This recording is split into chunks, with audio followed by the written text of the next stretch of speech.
Farage is faintly ridiculous in an election campaign to threaten to sue the Daily Mail simply because it's reported a bad comment by Zelensky, or that can be ultimately traced back to Zelensky.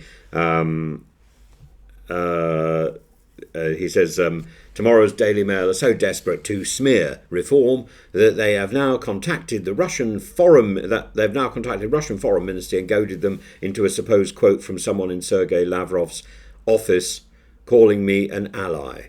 That UK newspaper group is actively collaborating with the Kremlin to protect their dying Conservative Party is an absolute scandal. The British people will see through this act of desperation, utter desperation, he says. Well, so this is another Farage legal threat. And Boris Johnson, in response, has taken to Twitter to write a 150-word rebuttal.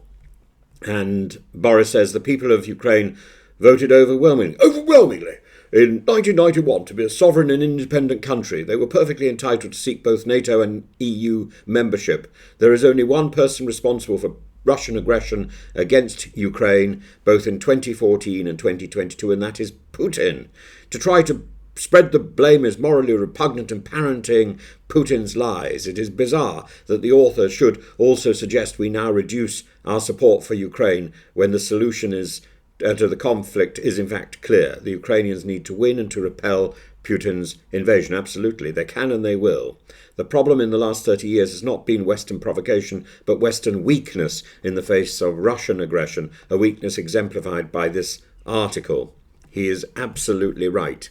Absolutely right. Farage's claims were initially made in the interview that Farage was giving to Nick Robinson on the BBC when he talked about the expanding the West had provoked Russia by threatening to expand NATO and the EU, and that he'd been talking about this since the 1990s. He argued that the West's actions over the past decade played into Putin's hands. His remarks were labelled as disgraceful by both Rishi Sunak and Keir Starmer, and a source in President Zelensky's office accused Farage of being influenced by Putinism, though the Ukrainian president himself refrained from making an official statement. Farage threatened to sue the Mail newspaper for reporting these claims, which he called totally untrue, and he criticised the Mail for allegedly collaborating with the Kremlin, which is an absurdity, to discredit him and protect the Conservative Party. And then you get Boris Johnson's rebuttal on Twitter and denouncing Farage's comments as nauseating, ahistorical drivel and Kremlin propaganda. Absolutely. And he also clarified Ukraine's sovereignty and how Ukraine overwhelmingly voted for sovereignty in 1991 and had the right, therefore, to seek whatever alliances it wanted. And that's important to the Kremlin trolls who turn up on YouTube. Ukraine is not something to be controlled in Russia's backyard.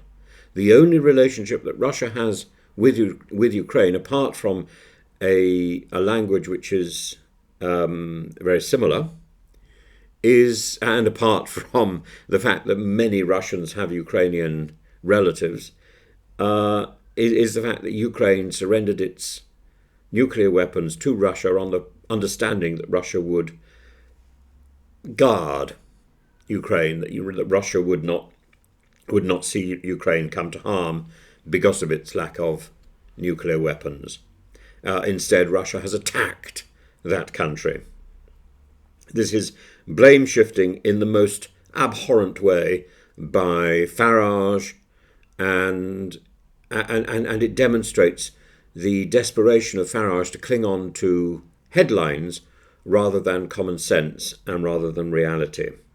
And it's very strange that I'm siding with Johnson on this issue, because Johnson is certainly not somebody I I particularly like, and I certainly don't think he's done a good job. But in this particular case, he's absolutely correct, absolutely correct, and Farage is absolutely and utterly wrong in every possible way.